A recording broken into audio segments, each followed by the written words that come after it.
Hi everyone, how's everyone doing here today? Today I wanted to talk about the classic novel known as Animal Farm, written by George Orwell, which no doubt most of you have heard of and probably even read. For those of you who have not read it, I would strongly recommend doing so. It's a very thin book, it's very easy reading, and depending on how much time, you can go through the book in about a week, even less than a week. Long story short, it's about a farm called Manor Farm, which is run by a rather abusive farmer called Mr. Jones. And one night the animals have a gathering where the pigs, which seem to be the wisest of the animals there, the head one, he is called Old Major.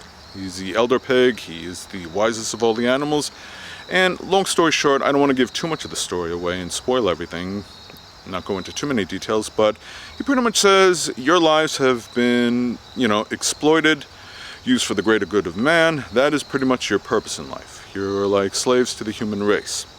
And he recommends that they rebel, which they do, and they succeed in doing so.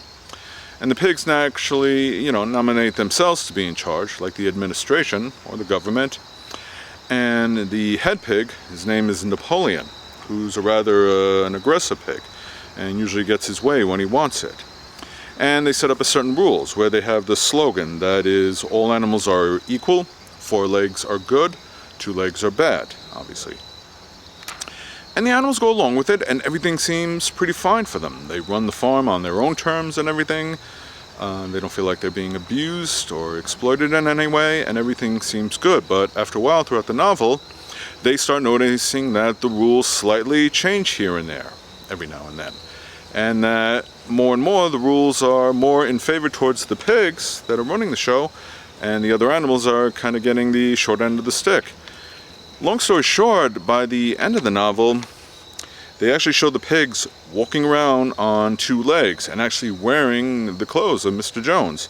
And they notice the slogan has conveniently changed, where all animals are equal, but some animals are more equal than others.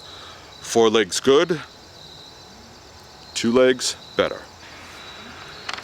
And, there's one scene where they're spying in on the pigs that are actually living in Mr. Jones's house, where they're having an argument, and their faces actually morph into human and then back into pig.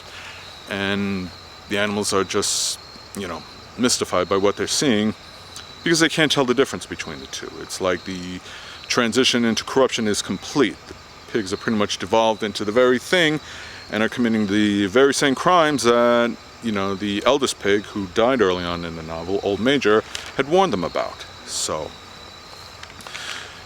like I said, if you haven't read this book, I suggest you go out getting and do so. Either buy it or get it from your local library. And why do I stress this? Is because we are starting to pretty much see this unfold right in front of our eyes today. It's been going on even longer than that. It's something George Orwell had anticipated. And this applies to the Republican voters primarily. It doesn't matter what kind of voter you are, and I'm being sincere, I'm not trying to be, like I said, condescending, as I always mention in previous videos.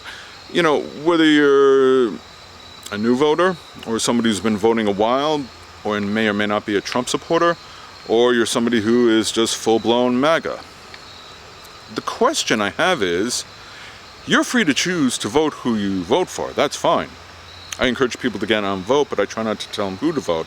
Though lately I've been slightly doing that for a good reason. My question is, what exactly are you getting out of this by voting for these Republicans? Especially some of the ones that we've been seeing today. I stress this more because of the midterms coming up. Because for those of you going out and to vote, if you're on the fence, you haven't made up your mind, you got a very important decision to make. Because there are some crucial things going on that could affect your lives moving forward, depending on who gets elected. And the reason is I say this is that there was actually a time where the Republican Party was truly a party of family values, where they had integrity, where they actually stood for good things.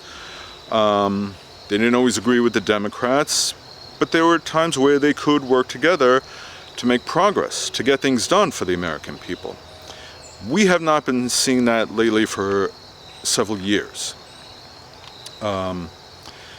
And it even started before the Trump administration. He's not the cause of it, he's not the catalyst, but he definitely intensified it. And what's worse, he's twisted it so far in the way that the hypocrisy, all the corruption is right out in the open.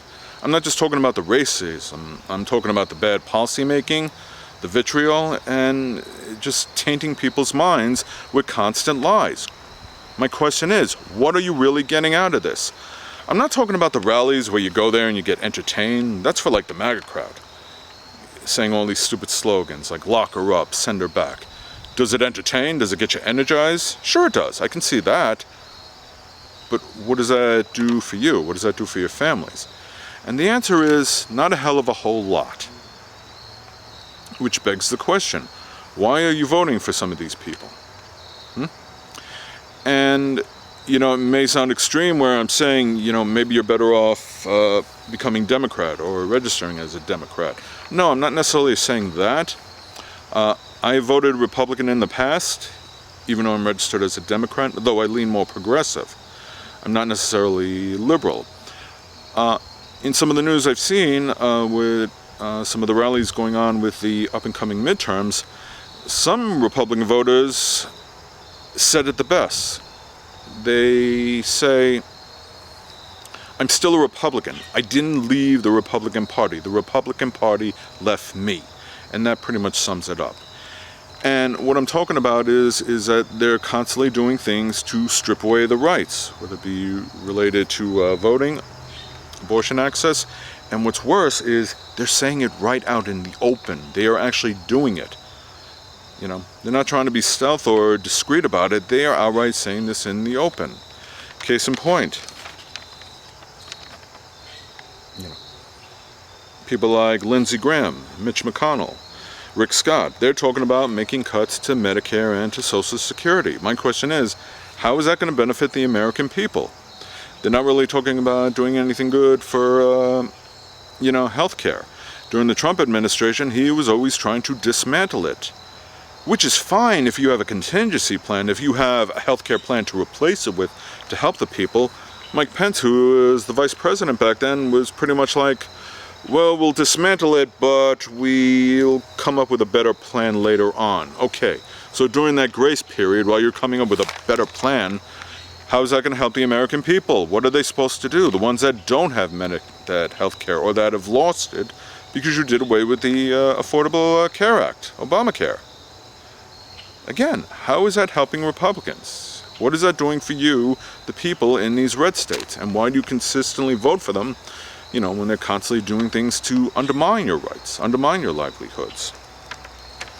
Lindsey Graham, he wants to make abortion nationwide, no exceptions. I've talked about this before. Again, what is that going to do for the people? It's going to cause a lot of harm, okay? I'm concerned about the abortion issue too, but the best way to do it is to solve the problem. These people are claiming to be pro-life. They are not. They are anti-abortion. And what's worse is that they don't care about the American people that suffer because of it. And, you know, other things. Ron DeSantis, he's making laws that are targeting LGBTQs. You know, that is just flat out discrimination. He is banning books. That is flat out de-educating the people. What a better way to control people than to de-educate them? Trump said himself, he loves uneducated voters. Why? Because they're easier to control.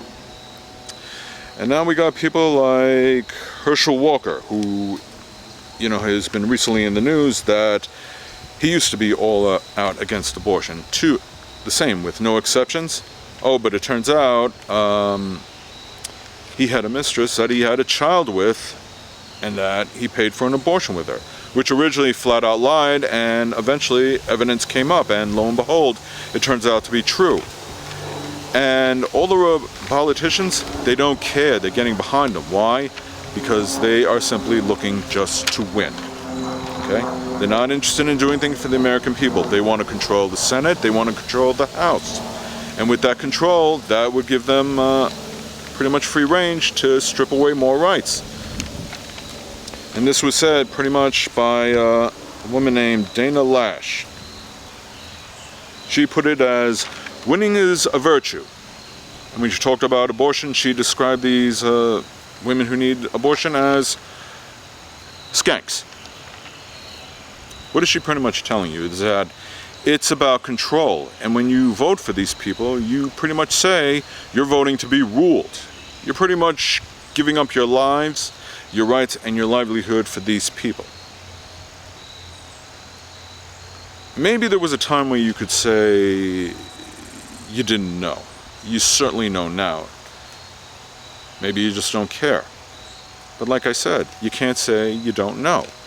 And again, like I said, they're saying it right out in the open. It's not something you can just deny and say, no, that's not the case. No, they are telling you. They will put anyone, in power, in Congress, as long as they're Republican, just so they can get control of the Senate or the House. And look at some of these other candidates, some that are full MAGA, that are just spreading the big lie, trying to undermine elections, undermine democracy. And with that, if they succeed, well, then guess what? They get to strip away voting rights, making it hard to vote. Those are your rights. That doesn't affect them, that benefits them, that affects you. If you lose the right to vote, then how are you going to get to choose if you want to choose? If you decide to vote. You're still not convinced? Well, let's look at some of the recent things that have been going on in the past few years, before the midterms. Republicans have voted against lower energy costs to tackle climate change. They voted against lowering prescription drug costs through the Inflation Reduction Act. Some of this actually did pass, but they've always voted against it. They voted against the American Rescue Plan, which had provisions to lower health care costs and to help millions of Americans get back to work. They voted against a higher minimum wage to make it easier for people to earn a living. They voted against infrastructure funding, which that did pass, but they were all too quick to take credit for it when their state benefited from it. They voted against veterans care. They're all for the military and everything, but they vote against veterans care. How does that make sense? As I said in an earlier video with Ron DeSantis, he voted against government funding to help the victims of Hurricane Sandy when it hit New York, New Jersey. Now, Hurricane Ian, struck Florida and caused a considerable amount of devastation. Now he's asking for it. Again, the hypocrisy. Again, all the lies. It's all too common. And like I said, they're pretty much saying that they don't care. So, which begs my question. Why are you voting for these people? Is there somebody out there that looks at Herschel Walker and really thinks he's going to do things by the American people? He has no experience, he has no game plan, he never really talks about anything, he just lies, gives generalizations, and when pressed on questions, like it was recently about the whole abortion issue, he pivoted, trying to, get away from it, redirect. Let's say he does win. What exactly is he going to do? In short, pretty much anything Mitch McConnell tells him to do. What, you think he's going to put up a fight or anything? How?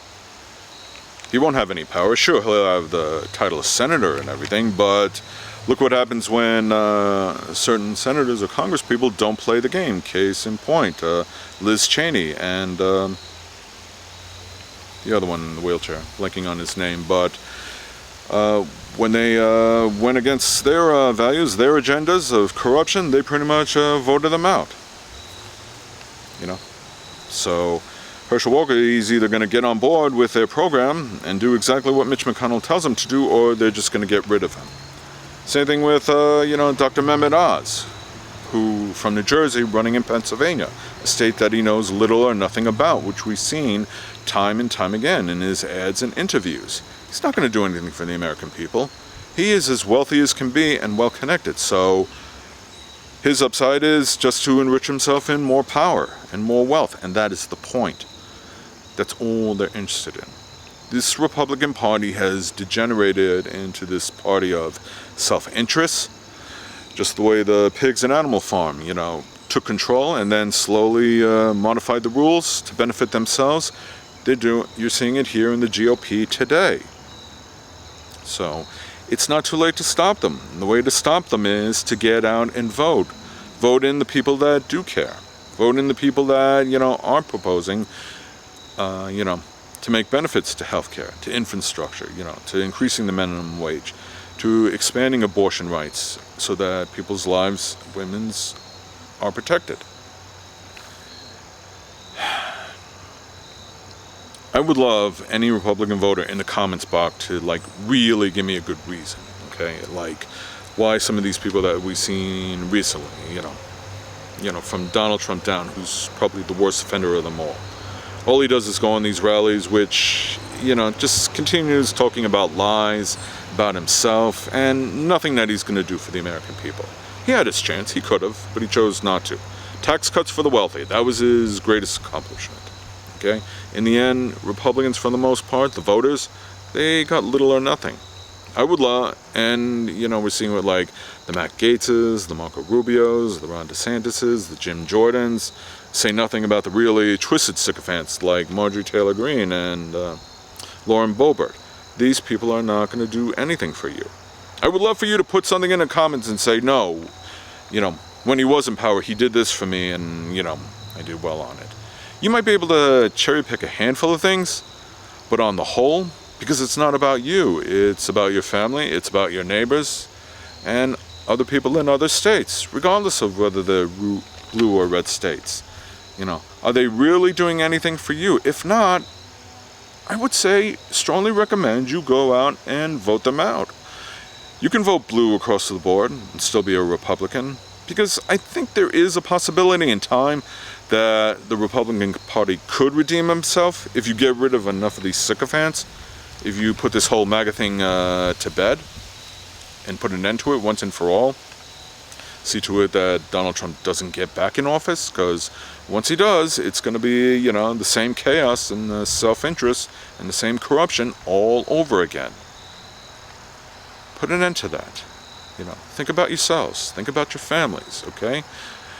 I have issues with Joe Biden too, but it's not just about him. I'm looking to see people get elected, in the states, not for the purpose of swinging the states blue, but for the purpose so that we pass policies that change. There have been some improvements in the achievements, like expanding the Affordable Care Act, like the infrastructure, like the recently canceling the student debt. Let them keep going, keep them in power, because in the end, these other sycophants, this GOP in the shape that it's in now, it's like Animal Farm all over again. And it isn't going to get better if you allow them to get into power. It's only going to get worse. So, in the end, it's up to you. I sincerely hope you make the right choice. Feel free to comment. I hope you understand. I really hope you understand. Anyhow, thank you for watching.